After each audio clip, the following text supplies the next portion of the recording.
323 regular season MLS games are in the books. The 2012 regular season is done. The playoff field is set. We know what's going to happen. We know who's facing who. Jonah Friedman here with armchair analyst Matt Doyle. We are here to wrap up the weekend in a nice, tidy little bow for you with the top three matches of the weekend. We will start at number 3 with the Philadelphia Union hosting kind of a must-win for the New York Red Bulls. It was a must-win for them, I think, because they needed to have as many home games as possible to have a shot. And man, did they play well. This was probably their best performance front to back of the season and their second strong defensive performance in a row. Yeah, they did allow a couple of breakouts to Jack McInerney, but Luis Robles came up big again. The back line looked in sync. This is totally what you would not expect from a team with a lame duck manager and had all those changes. But it seems to be clicking. And if you talk about momentum heading into the playoffs, the Red Bulls have got it. They've also got a healthy Thierry Henry, and you know what we've said about that all year. If he's healthy, if he's fired up, if he's playing well, they have a shot against anyone. The number 2 game of the weekend slate, Mr. October, Mike Magee. That is a really good nickname for Mike Magee. I'm going to tell him that that's our proposal. Anyway, the Galaxy did not need a result in this one. They knew that they were locked into that number 4 seed. They're hosting the knockout round game against Vancouver. Seattle, they knew that RSL's point meant that if they did not get a point here, they were going to finish in that number 3 spot. And that's exactly what happened after the Galaxy get a pretty big 1-0 win thanks to a Mike Magee. It's a golazo, right? Mr. Yeah, October I would say so. In the 83rd minute. And that was thanks to Robbie Keane, who did not get on the score sheet in this one. But the guy has been so on fire since the Euros. He has 13 goals in 18 games. He was a terror on that Seattle backline. And when he's heating up going into the playoffs, things look very good for the Galaxy. And also good news for the Galaxy, they got Landon Donovan for 90 minutes. Good sign for him. Playing at left mid, actually, not playing up front where he's been for the most of the season, over the last few months anyways.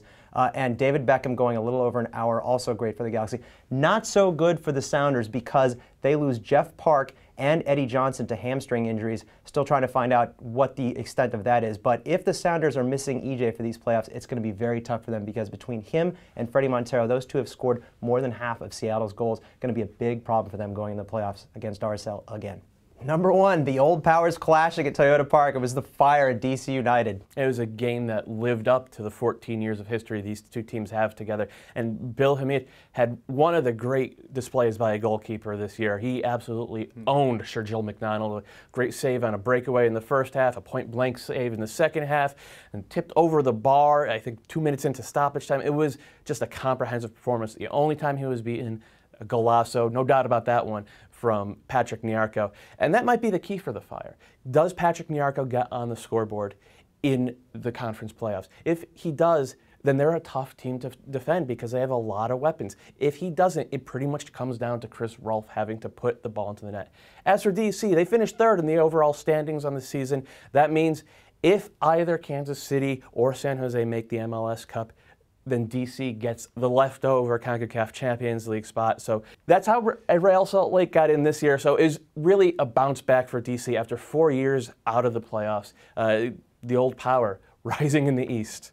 Take a look at our top 3 performers of the week. Kai Kamara with 2 big assists in a win for Kansas City in midweek. Federico Higuain getting a brace in Columbus's season finale, unfortunately missing the playoffs. And as we said, Bill Hamid, huge, with 8 saves against Chicago. Yeah, as we said, Hamid was just monstrous. And if he plays like that in the playoffs, DC is going to be tough to beat.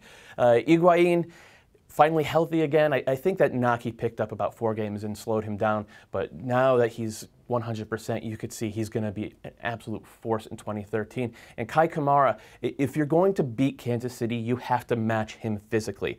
And they absolutely did not match him physically. He was shrugging people off left and right, was the player of the game, really. Just a comprehensive 2-way performance. He's in the box clearing balls out and set pieces as well. He was a monster. And let's give some honorable mentions out there for Player of the Week, Kenny Cooper with 2 goals, even though Thierry Henry said, he played all right.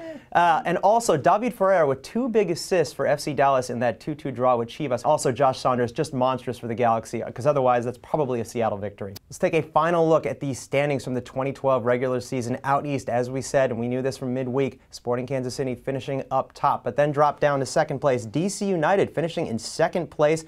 New York with 57 points with that win over Philadelphia. They're out of the knockout round. That means that Chicago will host Houston in the knockout round. Columbus with 52 points just missing out.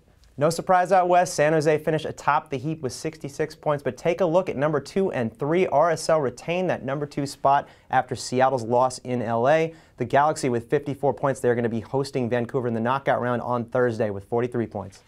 Playoffs, can you smell them? They're coming. We are pumped, so make sure you check back on the site all week. I'm going to be in LA for that game. This guy's going to be in Seattle. We're all over it. Enjoy the week.